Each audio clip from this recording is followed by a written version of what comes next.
মায়া বিমর্ষ হয়ে চারদিকে তাকালো। দূর থেকে একটা অশ্বে কাউকে ছুটে চলে যেতে দেখা গেল। মায়া চোখ সরিয়ে মীরের কাছে ছুটে এলো। মীর দাঁড়িয়ে হাতটা চেপে ধরে রেখেছে। চোখে জেদ ফুটে উঠল। সেও দেখার চেষ্টা করল আক্রমণকারীকে। চলে গেছে অনেক দূরে লোকটি। মীর একবার হাতের দিকে আরেকবার আক্রমণকারীর দিকে চেয়ে বলল, আমাকে কি জেনে বুঝে আঘাত করল, নাকি অন্য কাউকে ভেবে? হয়তো অন্য কাউকে ভেবে। নয়তো আপনার তো এখানে কোনো শত্রু থাকার কথা না। আপনার বাবা বিদেশি নাগরিক, আপনিও এখানে বেড়াতে এসেছেন। মায়ার রেশ ধরে মীর বলল, হুম, বোধহয় অন্য কাউকে ভেবে আমায় তীর ছুঁড়েছে। এজন্যই আমার গ্রাম পছন্দ নয়। চারদিকে শুধু শত্রু, কে কখন কাকে খতম করবে সেই চিন্তা ভাবনা। আপনার হাত থেকে রক্ত ঝরছে, মায়া বলল। মীর ঘুরে তাকালো হাতের দিকে। সাদা শার্টটা লাল হয়ে গেছে, হাতের উপরিভাগটা ক্ষত হয়েছে খানিকটা, এখন হালকা রক্ত ঝরছে। ঝরুক, থেমে যাবে একটু পর। মায়া শুনল না মীরের কথা।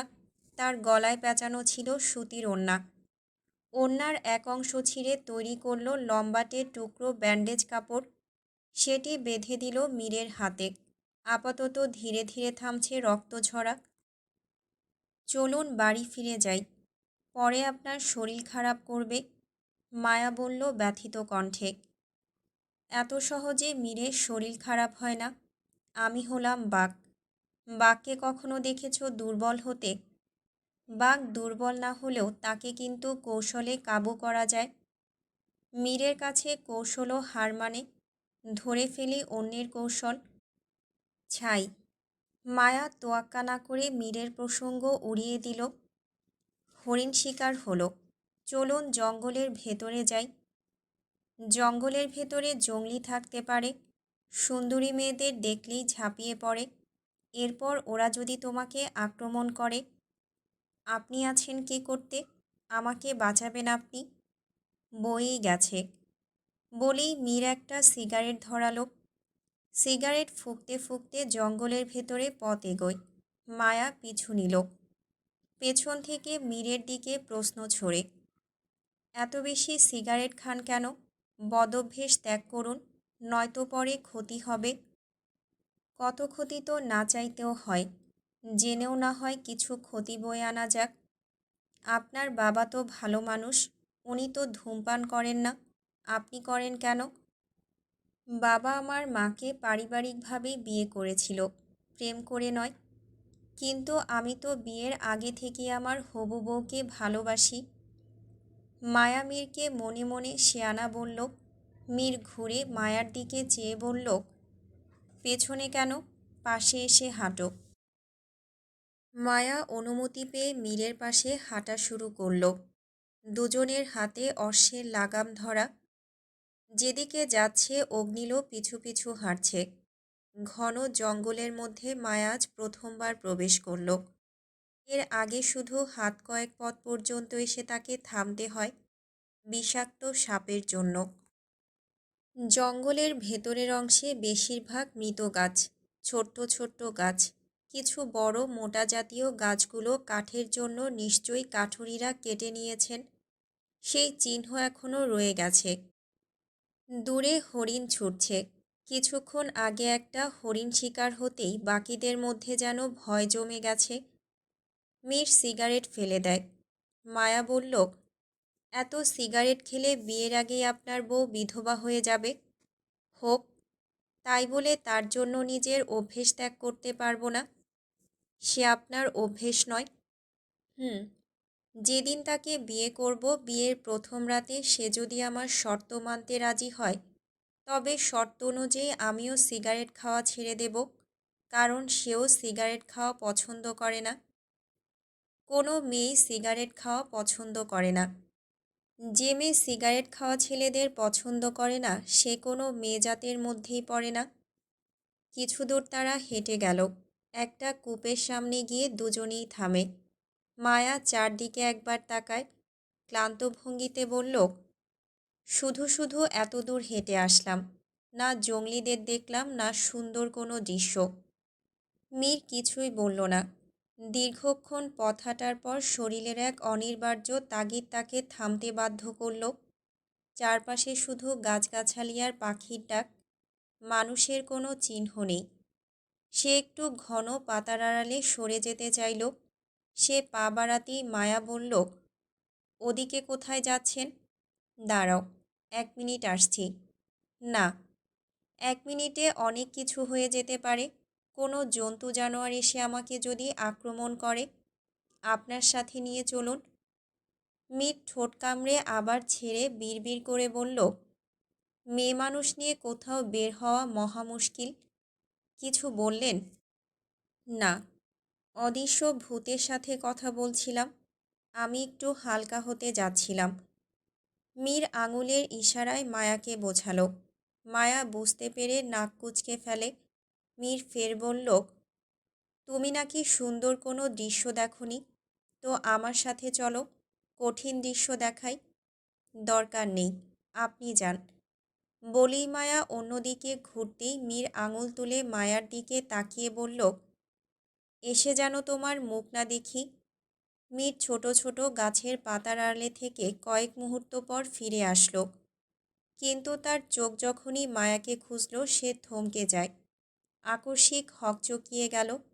কোথাও মায়া নেই, শুধু তার অশ্ব একাকী দাঁড়িয়ে আছে। মীর উদ্বিগ্ন হয়ে পড়ল। ঘুরে ঘুরে এদিক ওদিক তাকালো। যতদূর চোখ যায় ততদূর পর্যন্ত তাকায়, কোথাও মায়াকে দেখা গেল না। মীর ডাকা শুরু করলো চেঁচিয়ে চেঁচিয়ে। তার সাথে অগ্নিলও যোগ দিল। ও হেস্যাধ্বনি তুলল, যেন বলতে চাইছে মায়াকেও দেখেছে। মীর ডেকে ডেকে একদিকে ব্যস্ত পায়ে হাঁটতে শুরু করে। কণ্ঠে তার একটাই শব্দ বারবার প্রতিধ্বনিত হচ্ছে, মায়া। মীর মায়াকে কোথাও দেখল না। ক্ষুদ্র সময়ে তাকে আতঙ্কে জড়িয়ে নিল। ঘন ঘন দম ফেলছে। এক্ষুনি এখানে ছিল মেয়েটি। 1 থেকে 2 মিনিটের মধ্যে মেয়েটি কোথায় যেতে পারে? হয়তো ইচ্ছে করে কোথাও চলে গেছে।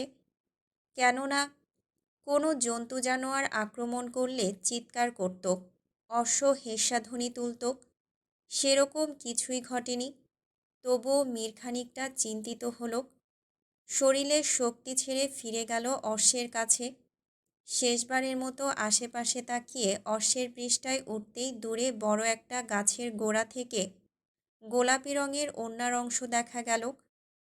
মীর অশ্ব থেকে নেমে সেদিকে গেল, ধীরস্থির পায়ে হেঁটে। গাছটির পেছন থেকে উঁকি দিয়ে দেখল মায়া মুখ ভার করে বসে আছে। মীর আড়ালে হাঁপ ছেড়ে বাঁচল। এরপর মায়ার সামনে গিয়ে দাঁড়ায়। মায়া চোখ তুলে মীরকে দেখে আবার নামিয়ে ফেলল দৃষ্টি। মীর হাঁটু ভাঁজ করে বসে বলল, ভালোই আমার সাথে লুকোচুরি খেললে। এখানে লুকিয়ে কেন বসে আছো? আপনিই তো আমাকে বললেন ফিরে এসে যেন আমাকে না দেখেন। আমি তো মজা করে বলেছি।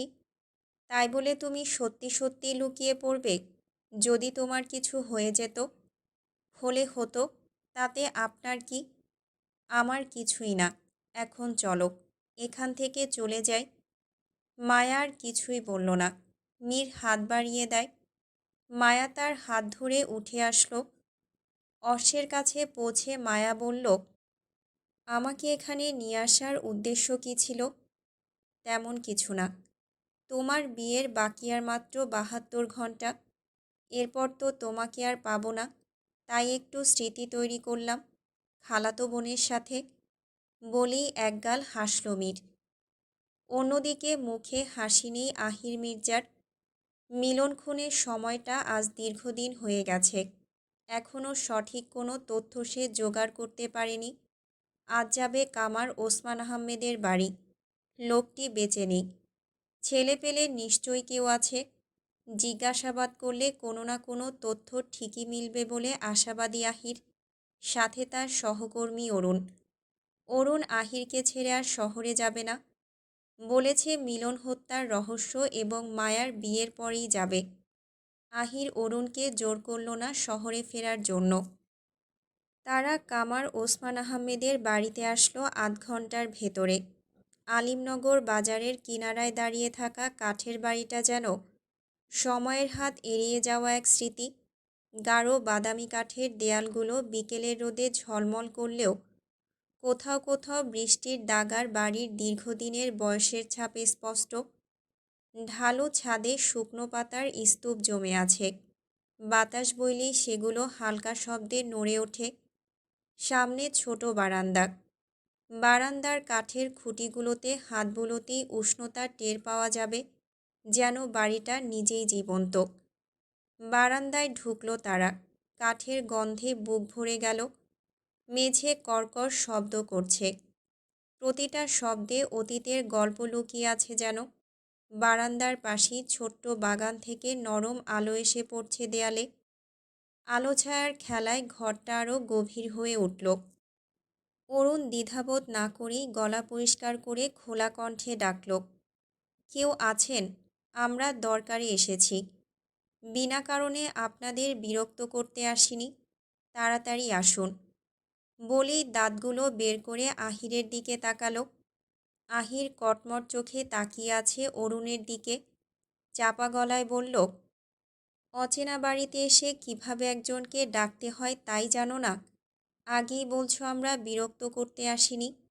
শোনো, যখন কাউকে জিজ্ঞাসাবাদ করা হয় তখন তাকে বিরক্তই করা হয়, বুঝেছ? বুঝেছি, অরুণ বলেই মাথা নত করে ফেলল। পুনরায় মাথা উঁচু করে ওসমান আহমেদের ঘরের মূল ফটকের দিকে তাকিয়ে বলল, আমরা অল্প কিছুক্ষণ কথা বলেই চলে যাব, এখন আসুন। কথাগুলো অরুণ মিনমিনিয়ে বলল। আহির অরুণের কাণ্ড কারখানা দেখে নিজের কপাল নিজেই চাপড়ায়। ঘরের ভেতর থেকে একজন তরতাজা যুবক বেরিয়ে এলো। গায়ের রং কুচকুচে কালো, পরনে সাদা রঙের লুঙ্গি। ময়লা জমে সাদা থেকে ধোঁয়াশা হয়ে গেছে, ফতুয়ার রংটাও কালচে। বয়স দেখে বোঝা যাচ্ছে ৩০-এর ঊর্ধ্বে। যুবকটি লুঙ্গি ধরে আহিরের সামনে এসে দাঁড়ায়, বলল, ডাকছেন কিল লাইগ্গা? অরুণ আহিরকে সরিয়ে দিয়ে বলল, আমি ডেকেছি, আমি গোয়েন্দা, আপনার বাবার হত্যার তদন্ত করতে এসেছি। যুবকটি প্রথমে অরুণকে পর্যবেক্ষণ করল, বলল, আপনারে দেখা তো গোয়েন্দা মনে হয় না, চেলা চেলা লাগে। আহির এহেন কথা শুনে আড়ালে হাসল। অরুণ অপমানিত বোধ করল। ঘাড় ঘুরিয়ে একবার আহিরকে দেখল, পুনরায় যুবকটির দিকে তাকিয়ে টান টান গলায় বলল, আমাকে চেলা চেলা মনে হচ্ছে, আপনার সাহস তো কম নয়। অরুণ থেমে গেল, রাগে গজগজ করতে করতে পুনরায় বলল, জানেন এই পর্যন্ত আমি কয়টা কেস সমাধান করেছি? মিনিমাম 50টা। যুবকটি স্বাভাবিক ভঙ্গিতে বলল, বলেন, কেমনে সাহায্য করবার পারি? আপনার বাবা কিভাবে মারা গেছে? অরুণের প্রশ্ন শুনে কিঞ্চিত আশ্চর্য হলো যুবকটি। আহির এবারও হাসি ধরে রাখতে পারল না। আহির অরুণের কানের কাছে মুখ নিয়ে ফিসফিসিয়ে বলল, এভাবে প্রশ্ন করলে জনগণ তোমাকে পেটাবে। কেন স্যার? তুমি প্রথম বলেছ আপনার বাবার হত্যার তদন্ত করতে এসেছি, দ্বিতীয়বার আবার জিজ্ঞেস করলে আপনার বাবা কিভাবে মারা গেছে। এটা থেকেই বোঝা যায় কে আসল গোয়েন্দা আর কে চালাক। স্যার, আপনিও আমাকে চেলা বললেন। অরুণের প্রশ্নের জবাব না দিয়ে আহির যুবকটির সম্মুখে অগ্রসর হয়। আমি ডিটেকটিভ আহির মির্জা। কিছুদিন আগে মিলন নামে একজন খুন হয়, সেই খুনের তদন্ত করতে গিয়ে আপনার বাবার খোঁজ পাই। জানতে পারি উনিও খুন হয়েছিল। যুবকটি কিছুই বলল না, মাথা নিচু করল। লুঙ্গিটা 2 ভাঁজ করে কোমরে গিট্টু দিল। এরপর চোখ তুলে বলল, ঠিক শুনছেন, বহেন, সব কইতাছি। আহির দৃঢ় আগ্রহ নিয়ে বসল। পাশে বসে অরুণ। যুবকটি কাঠের একটা ভাঙা চেয়ার টেনে বসে। আহির আগ বাড়িয়ে বলল, আপনার নাম কি? যুবকটি জবাব দিল, আমি আকবর, ওসমান আহমেদ। যার খোঁজে আইছেন তার পোলা। মিলন যেদিন খুন হইছে আমার আব্বা ওই দিন খুন হইছে। আব্বার ওই দিন কামের ব্যাপক চাপ আসিল, রাত কইরা বাড়ি ফিরতে আসিল। অমন সময় জমিদার বাবুর তাছালা দিয়া মেয়েদের কণ্ঠ পায়, ছুটে যায় আব্বা। ভাবছে হয়তো কোনো মাইয়া মানুষ বিপদে পড়ছে, কিন্তু যাওয়ার পর ওনারেও ছুরির আঘাত করে। আব্বা কোনো রকম জান লইয়া বাড়ি অবধি আইছিল। অস্পষ্ট কইরা এই কথাগুলাই কওয়ার সুযোগ হইছে। এরপর শেষ নিঃশ্বাস ত্যাগ করেন। আকবর এতটুকু বলে থামে। আহিরের কৌতূহল আরও বেড়ে গেল। গতকালের দোকানির বক্তব্যের সাথে আজকে আকবরের বক্তব্যের বেশ ফারাক। আপনি মিথ্যা বলছেন। আপনার বাবা বেশ অনেক দিন আগেই খুন হয়েছেন, মিলন হত্যার আগে। আহির হ্যাট খুলতে খুলতে বলল। আকবর নরম গলায় নিরুত্তাপ ভঙ্গিতে বলল, না সাপ, আমার আব্বার খুনের সংবাদ হয়তো বাজারের চা দোকানদার মুজিবুর চাচাই দিছে। উনি ঠিক মতন সব কিছু মনে রাখবার পারে না। আহির মেরুদণ্ড সোজা করে বসল। আকবরের কথায় কিছুটা সত্যতা পাওয়া গেল। ওসমানের তথ্য দেওয়া দোকানির হালচাল ঠিক ছিল না। গলা পরিষ্কার করল আহির। আপনার বাবার কোনো শত্রু ছিল? না সাপ, আপনার কাছে অনুরোধ, আমার আব্বার খুনিরে আপনি নিজ হাতে শাস্তি দেবেন, করে খুঁজা বাহির করেন। আকবরের চোখে জল জমল বিন্দু বিন্দু। আহির বলল, আপনার বাবা নিশ্চয়ই এমন কিছু দেখেছিল যা ওনার দেখা মোটেই ঠিক ছিল না, যা দেখার বিনিময়ে ওনাকে প্রাণ দিতে হয়েছে। আচ্ছা, উনি মৃত্যুর আগে আর কিছু বলে যেতে পেরেছিল? মানে কে বা কারা ওনাকে হত্যা করেছে? আকবর বিমোহিত চেহারায় কিছু ভাবল, ভেবে সেকেন্ড কয়েক পর জবাব দিল, জমিদার বাড়ির। এইটুকু শুধু কইতে পারছিল। আহির গভীর চিন্তায় ডুবে গেল। বাঁ হাতের তালুতে ভর রেখে ঠোঁটের ফাঁকে কনিষ্ঠ আঙুল প্রবেশ করাল। মুহূর্তেই হাত সরিয়ে জিএস লেখা ছুরিটা বের করল। সেটি আকবরের দিকে এগিয়ে দিয়ে বলল, ভালো করে দেখুন তো, এটা আপনার বাবা বানিয়েছিল কিনা। আকবর সময় নিয়ে বলল, হুম, এই ধরনের ছুরি আব্বাই বানাইতো। এইটা আব্বা মরণের কয়েকদিন আগেই বানাইছে। কে বানাতে দিয়েছিল এটি বলতে পারবেন? কোনো ভদ্রমহিলা, আমি ঠিক চিনতে পারি নাই ওই দিন। বোরকা পরা আসিল। রূপোর ছুরি বানাইতে তো একমাত্র টাকাওয়ালারাই পারবে, কোনো সাধারণ মানুষ না। কোনো সাধারণ মানুষ যদি মুখোশের আড়ালে থেকে অন্যায় কাজ করে, সেই কালো টাকা দিয়ে স্বর্ণের ছুরিও বানানো যায়। আপনি ঠিক কইছেন সাপ। বলেই আকবর পরপর কয়েকবার পলক ফেলল চোখের। মাথা নুয়ে লুঙ্গি দিয়ে ঘাম মুছল। কোনো কারণে ভয় পেয়ে গেছে হঠাৎ যেন। আর কিছু জানার আছে সাপ? আহির মুখের অভিব্যক্তি পরিবর্তন করে ফেলল, কঠিন করল দৃষ্টি। কর্কশ শব্দে গলা থেকে শব্দ বের করল, আপনি এতক্ষণ মিথ্যা বলেছেন। আপনি আপনার বাবাকে হত্যা করেছেন। আপনি একসময় আমজাদ চৌধুরীর কারখানায় কাজ করতেন। এরপর একদিন তার সাথে ঝগড়া হয়, আপনাকে বের করে দেওয়া হয়। তাই ওনার উপর প্রতিশোধ নিতে নিজেই নিজের বাবাকে ওনার গুদাম ঘরে আটকে মেরে ফেলেছেন। আর এই কাজে আপনার সঙ্গী ছিলেন আপনার স্ত্রী। এই জন্য সেদিন রাতে আশরাফ আলী ওই পথ থেকে ফিরতে আপনার স্ত্রীর কণ্ঠ পান। আকবরের শরীর কেঁপে উঠল থরথর করে। চোখ দুটো রক্তিম হয়ে গেল। বসা থেকে উঠে আহিরের সামনে বসে বলল, কি বলতাছেন সাহেব এসব? আমি কেন আমার আব্বারে মারমু? আহির রহস্যময় হাসি দিল। কারণ ওই দিন রাতে আপনার মূল প্রথম লক্ষ্য ছিল মিলন। মিলনকে সেদিন রাতে ঘর থেকে ডেকে নিয়ে গিয়েছিলেন আপনি। এরপর আপনি তাকে হত্যা করেন। কিন্তু দুর্ভাগ্যবশত সেই দৃশ্য দেখে ফেলে আপনার বাবা। এরপর যখন আপনার বাবা আপনাকে বাধা দিতে যায়, তখন তাকেও উপরে উঠিয়ে দিলেন। আর এতক্ষণ মিথ্যা বয়ান দিচ্ছিলেন। আমি আহির মির্জা কোনো কাঁচা গোয়েন্দা না। সব কিছু আমি গতকাল রাতেই হিসেবে মিলিয়ে পেয়ে যাই। মীর ইজি চেয়ারে বসে দোল খাচ্ছে। নিচে থেকে অতিথিদের কোলাহলে শব্দ ভেসে আসছে।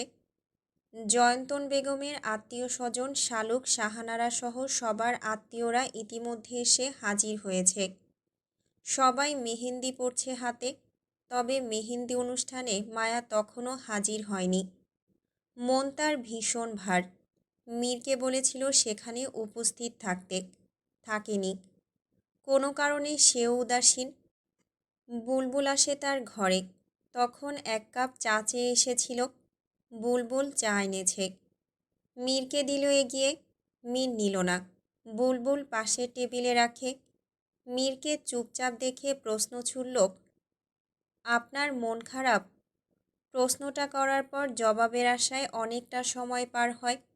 বুলবুল তারপরও বেহায়ার মতো অপেক্ষা করছে। জবাব মিলছে না। বুলবুল পুনরায় বলল, মীরবাবু, মন খারাপ? সবাই নিচে মজা করতেছে, আর আপনি এখানে একা চুপচাপ। এতক্ষণ পর যেন প্রশ্ন শুনল সে। নড়ে চড়ে বসে ঘাড় ঘুরিয়ে তাকায় বুলবুলের দিকে। বলল, জানিস বুলবুল, কখনো আমি বাজে কিছু চিন্তা করি না। যা হবে ভালো হবে, সবসময় সুধারণা রাখি। কিন্তু তারপরও কেন এতটা কঠিন দুঃস্বপ্ন দেখলাম? ঘুমের ঘোরে স্বপ্ন নিয়ে ভাববেন না। এগুলো সারাদিনের কাজবাজ, চেতনা থেকে আসে। কিন্তু আমি তো খারাপ কিছু ভাবি না। তবে কেন সেসব দেখলাম? কি দেখলেন? এখনই সব বলতে ভালো লাগছে না। চলে যা। বলুন, হালকা লাগবে। একাকী ভাবলে মন ভার হবে, মাথা ব্যথা হবে। মীর বলার জন্য প্রস্তুত হলো। বুলবুল তার সামনে এগিয়ে দাঁড়ালো। মীর বলল, বাড়িতে সবাই বিয়ের আয়োজন করছে, কিন্তু আমি স্বপ্নে দেখলাম অন্য কিছু। অন্য কিছু কি? কারো শেষ বিদায়ের আয়োজন করছে। মীরের অভিব্যক্তি পরিবর্তন হয়ে গেল। মলিন হলো চোখ দুটো। বুলবুল কিছুক্ষণ মাটিতে, এরপর মীরের দিকে চেয়ে বলল, বাবু, আমিও কদিন যাবৎ একই স্বপ্ন দেখতেছি। হয়তো শয়তান দেখায়। মীর ব্যস্ত কণ্ঠে বলল, রাফিদ কোথায়? নিচে, কাজ করছে হয়তো। বোনের বিয়ে বলে কথা। ওকে উপরে পাঠাও, বলো আমি ডাকছি। বুলবুল মাথা কাত করে সম্মতি জানিয়ে ছুটে গেল নিচে। আবার এক দৌড়ে ছুটে এলো। মীরকে জানালো, বাবু, রাফিদ দাদা নাকি সেই কখন বেরিয়েছে। মালকিন বলল একজন এসে দরকারি কথা আছে বলে ডেকে নিয়ে গেল। বলে দম ছাড়ে বুলবুল।